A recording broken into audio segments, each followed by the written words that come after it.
তুমি কি মনে করো মানসিকভাবে শক্তিশালী হওয়া শুধু জন্মগত একটা গুণ? না, এটা একদমই ভুল ধারণা।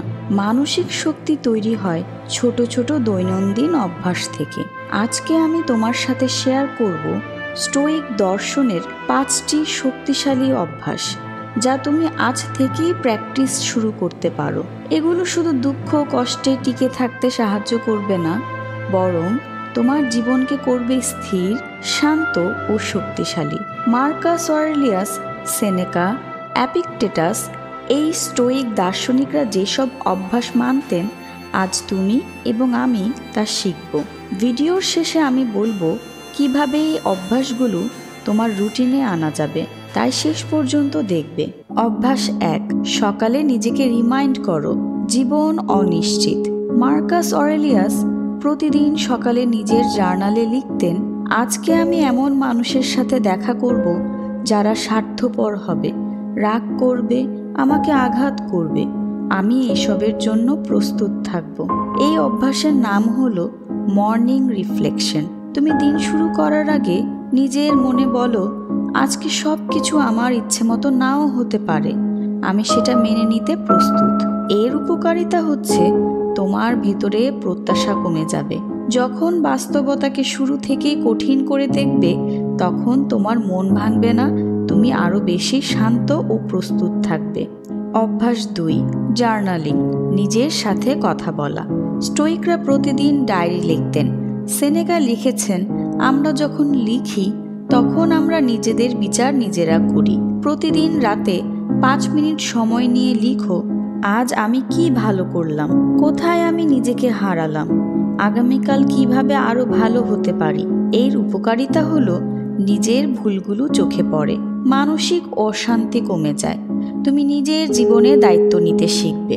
প্রশ্ন করো, কোনটা আমার নিয়ন্ত্রণে আছে? এপিকটেটাস বলেছিলেন, তুমি যা নিয়ন্ত্রণ করতে পারো না তার পিছনে দৌড়ানোটাই হলো দুঃখের মূল কারণ। যখনই কোনো সমস্যা আসবে, থেমে নিজেকে প্রশ্ন করো, এটা কি আমার নিয়ন্ত্রণে আছে? যদি হ্যাঁ, তাহলে কাজ করো, যদি না, তাহলে ছেড়ে দাও। আমি একটা উদাহরণ দেই, কারো কথাই তুমি কষ্ট পেলে তার মনোভাব বদলানো তোমার হাতে নেই। তার পারিবারিক শিক্ষা বা তার বৈশিষ্ট্য তুমি বদলাতে পারবে না। তুমি তোমার প্রতিক্রিয়া বদলানোর মাধ্যমেই পরিস্থিতি নিয়ন্ত্রণে নিতে পারবে। অভ্যাস 4, নেগেটিভ ভিজুয়ালাইজেশন, হারিয়ে ফেলার কথা কল্পনা করো। স্টোয়িকরা প্রায় কল্পনা করতেন, আজ যা আছে যদি কাল না থাকে। একে বলা হয় নেগেটিভ ভিজুয়ালাইজেশন। নিজের প্রিয় মানুষ বা জিনিসটা না থাকলে কেমন লাগবে কল্পনা করো। এটা তোমাকে বর্তমানের জন্য কৃতজ্ঞ হতে শেখাবে।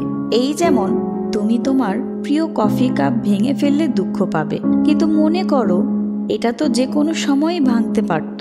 অভ্যাস 5, ডিসকমফোর্ট প্র্যাকটিস, অল্প অস্বস্তি মেনে নাও।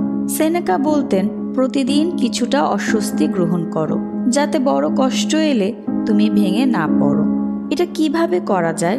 তুমি তোমার ফোন ছাড়া 2 ঘন্টা সময় কাটাও, ঠান্ডা পানিতে গোসল করো, একদিন লাক্সারি বাদ দিয়ে সাধারণ খাবার খাও। উপকারিতা, তুমি বুঝবে তোমার আসল প্রয়োজন খুবই কম, ভয় এবং অস্বস্তি কমে যাবে, মানসিক শান্তি বাড়বে। কিভাবে এই অভ্যাসগুলো রুটিনে আনবে? সব একসাথে শুরু করো না, প্রতি সপ্তাহে একটি অভ্যাস যোগ করো। প্রতিদিন রিমাইন্ডার সেট করো, মোবাইলে অ্যালার্ম দিতে পারো। ছোট করে শুরু করো, 2 মিনিটের জার্নালিংও যথেষ্ট। শেষ কথা, স্টোয়িক দর্শন মানে জীবন থেকে আবেগ মুছে ফেলা নয়, বরং আবেগের দাস না হয়ে জীবনের প্রতিটি পরিস্থিতিকে শান্ত মনে গ্রহণ করা। তুমি যদি মানসিকভাবে শক্তিশালী হতে চাও, তাহলে আজ থেকেই এই অভ্যাসগুলোর যে কোনো একটি শুরু করো। মন্ত্রটা মনে রেখো, আমি যা নিয়ন্ত্রণ করতে পারি সেটাই করব, বাকিটা মেনে নেব। এই ভিডিওটা যদি তোমাকে অনুপ্রাণিত করে, তাহলে কমেন্টে লিখো, আমি আজ থেকেই স্টোয়িক অভ্যাস শুরু করব। এমন কাউকে শেয়ার করো যার মানসিক শান্তি বাড়ানো দরকার। তুমি যদি আরও স্টোয়িক দর্শনের ভিডিও দেখতে চাও, তাহলে চ্যানেলটা সাবস্ক্রাইব করো এবং এই প্লেলিস্টের ভিডিওগুলো দেখে নিতে পারো।